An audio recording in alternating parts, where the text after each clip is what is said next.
Hello everyone, this is विकास चौपाल और आज की इस वीडियो में हम समझने वाले हैं डिस्टेंस फार्मूला और उस पर प्रश्न का हल भी करेंगे। तो शुरू करते हैं। डिस्टेंस फार्मूला इसका हिंदी होता है दूरी सूत्र। तो मैं पहले फार्मूले को लिख देता हूँ। फार्मूला होता है x2 माइनस x1 का whole square plus y2 minus y1 का होल स्क्वायर। ठीक, अब आप यहाँ ये भी कह सकते हो कि भैया x2 माइनस x1 ही क्यों, x1 माइनस x2 और y1 माइनस y2 क्यों नहीं। तो वैसे भी आप लिख सकते हो, वो भी मैं लिख देता हूँ x1 माइनस x2 का whole square plus y1 minus y2 का होल स्क्वायर। क्योंकि 5 में से 3 घटाओ तो 2 आएगा और इसका होल स्क्वायर करो तो 4 आएगा। अब उसी तरह 3 में से 5 घटाओ तो -2 आएगा और इसका होल स्क्वायर करो तो 4 आएगा। कोई फ़र्क नहीं पड़ेगा आप किसको पहले और किसको बाद में लिखते हो, आप लिख सकते हो। अगर ये चाहते हो कि ये जो फॉर्मूला है ये कैसे आया, इसको मैं प्रूव करूं, तो कमेंट सेक्शन खाली है, कमेंट में बताइएगा, मैं प्रूव करके भी बता सकता हूँ। ठीक, अब इस पे हम कुछ प्रश्न को बनाते हैं। तो ध्यान दीजिएगा, प्रश्न जो है 2, 3 और 4, 1, ये जो है अब इसका हम हल करेंगे। तो ये जो नंबर दिया हुआ है यहाँ पे, तो बिंदु नहीं लिखा हुआ है, कोई पॉइंट तो नहीं, निर्देशांक तो नहीं है। तो सबसे पहले हम उस पॉइंट को मानेंगे। तो लिखेंगे माना कि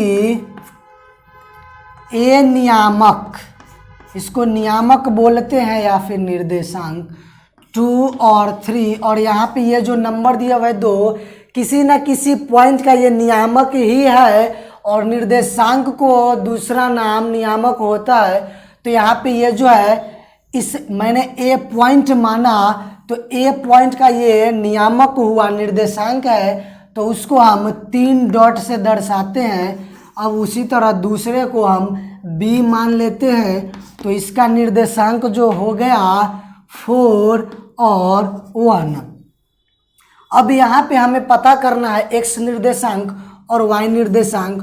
तो आसानी होगा उसके लिए हम x1 और x निर्देशांक और y निर्देशांक यहाँ पे लिख लेंगे।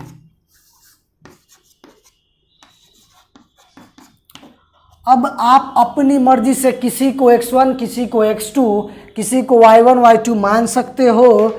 तो हम यहाँ पे ये जो है ध्यान दीजिएगा, ये फर्स्ट नंबर जो ये होता है x निर्देशांक और ये y निर्देशांक, ये हो जाएगा इसमें भी x निर्देशांक और ये बाद वाला y निर्देशांक। कोई दिक्कत, कोई परेशानी नहीं। तो हम यहाँ पे a निर्देशांक में ये जो पहला है इसको हम x1 मानेंगे, हो जाएगा 2, इसको y1 हो जाएगा 3। उसी तरह ये x निर्देशांक और ये बाद वाला y निर्देशांक। तो हम x2 4 को मान लेंगे और y2 1 को। अब हमें इन दोनों बिंदुओं के बीच की दूरी निकालना है। तो मैंने जस्ट तुरंत पहले बताया फार्मूला, तो यहाँ पे AB की दूरी निकालना है। तो हम लिखेंगे AB की दूरी। अब यहाँ पे फार्मूला को लिख देना है x2 माइनस x1 का whole square plus y2 minus y1 का होल स्क्वायर। अब यहाँ पे रूट अंडर हम मान दे देंगे। तो भैया x2 यहाँ पे 4 और x1 कहाँ है, तो यहाँ है 2, इसका होल स्क्वायर। अब प्लस, अब y2 कहाँ है, तो y2 यहाँ पे 1 और y1 यहाँ पे 3, इसका कर देंगे होल स्क्वायर।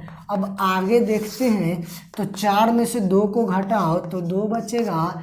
अब 1 में से 3 को घटाओ -2 बचेगा, इसका भी होल स्क्वायर। अब इन दोनों को हम जोड़ते हैं तो ये आता है रूट अंडर इसका हो जाएगा 4 और इसका भी हो जाएगा 4। अब इन दोनों को जोड़ते हैं तो आ जाएगा 8 और इसका हम रूट निकालते हैं तो ये 2 इंटू 2 इंटू 2। अब ये 2 है, ये दोनों 2 के बदले 1 निकलेगा बाहर और ये सिंगल है तो बच गया, रह जाएगा अंदर। ये हो जाएगा इकाई, यानी कि इस दोनों पॉइंट की बीच की दूरी आ गया 2√2। अगर समझ में आया हो तो चैनल को कर दीजिएगा सब्सक्राइब।